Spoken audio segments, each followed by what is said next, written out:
Number 7 in our countdown is North Bondi amenities.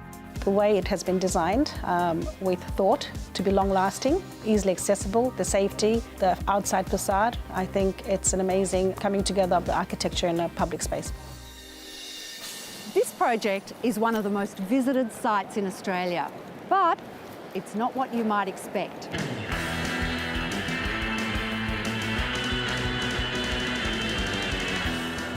So Sam, tell me why we're here talking about a toilet block. Yeah, I guess Bondi is Australia's most visited tourist destination. I believe 2.5 million people visit every year. And so this little building serves a lot of people.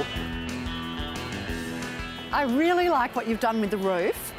Is it about the sand blowing up from the beach, about sort of capturing a little bit of the dune idea? I suppose it's the dune, but it's also the headlands. So the idea of the rocky headlands and the way that little plants end up growing in the cracks and crevices of the headlands.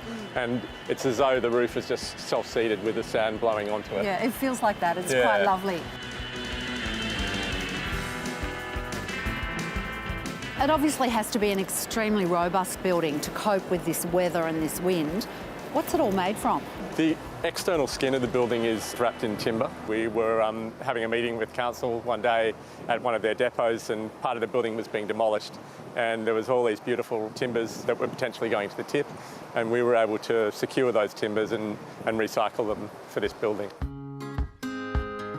Privacy is obviously critical in a building like this. It's a public change room and toilets. What you might often have is a kind of a gap between the walls and the roof to allow ventilation. So the concrete block wall that sits behind the timber skin has little slots in it that allow ventilation through. What I noticed was that they're also very carefully oriented so you get ventilation, a lot of ventilation, but absolutely no visibility. I really like the way that you've put the basins on the outside of the building. Yeah. Is there a reason behind it? Bondi is very much a place where life is lived in public. You've got Muswell Beach just down here, people coming up from the beach, having a shower in public. People love to be on show.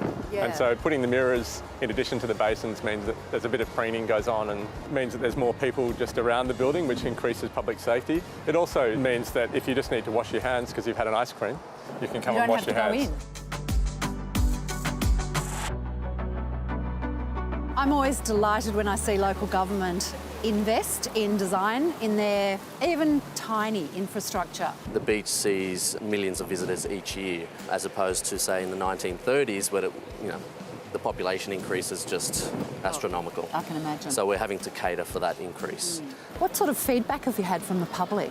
It's been great. We get loads and loads of tourist buses that pull up to this location and use the facilities. Lots of beachgoers, surfers come through using the showers. So I've noticed they all like being on display.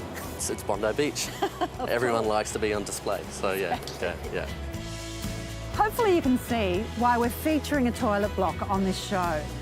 It would be very easy to think that a building like this doesn't require investment in design. But the design of this building shows how important it is. It's delightful, it's robust, and it's safe.